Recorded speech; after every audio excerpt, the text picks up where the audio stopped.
Greetings, it's your coach Marquita again. As I did last weekend, I want to encourage you this weekend to continue to discover your divine design. When you have time this weekend, work on weeks 3 and 4 of Discovering Your Divine Design. I want to give you an opportunity to rebuild trust in God, in yourself, and in all the people that He's placed in your life that He's directing you to trust. And I also want to encourage you to let Him renew your hope.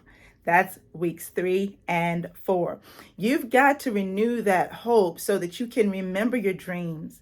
You can remember the things that God placed in your heart before you learn to fear, before you learn the cost of following those dreams, before people told you that it was foolish to follow those dreams and those things could never happen or you could never fulfill them.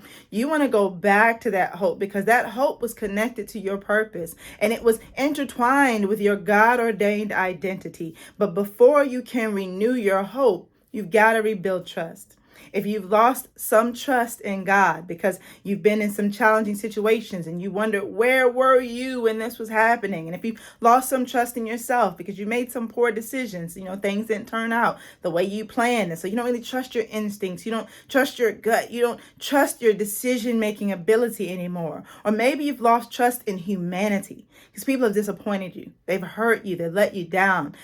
It's time now for God to restore you. After having gone through weeks 1 and 2 of Discovering Your Divine Design, the Lord really ministered some deliverance and some healing to your soul.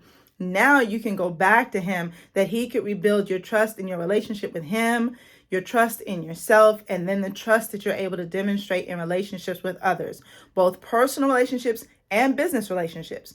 You can't build a business without taking risk. And some of that risk is going to involve trusting other people, partners, investors, your team members. You're going to have to trust somebody in order to succeed. And if you've been so hurt that you can't trust again, you've got to let God rebuild that trust. That's week 3.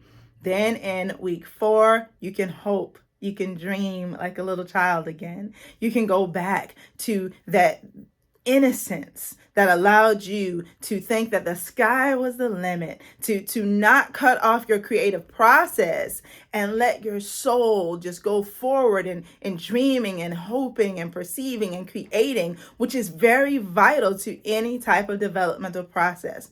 We're trying to develop businesses, enterprises, legacies here, and you've got to be able to hope. You've got to be able to dream again. And the Lord can renew that hope, that passion, that ingenuity in you and remove all of the blockers and the stoppers that have blocked your creative process and have kept you in a rut and in the same cycles over and over and over and over again. He wants to break that mold. He wants to get you out of the rat race. He wants to pull you from those never-ending, repeating cycles, and He wants to propel you into newness. He wants to take you back to the hope that He put in your heart when you were a little child. And that can only happen in the presence of the Lord. And this is why I'm encouraging you to go through weeks 3 and 4 this weekend so that the Lord can minister to you.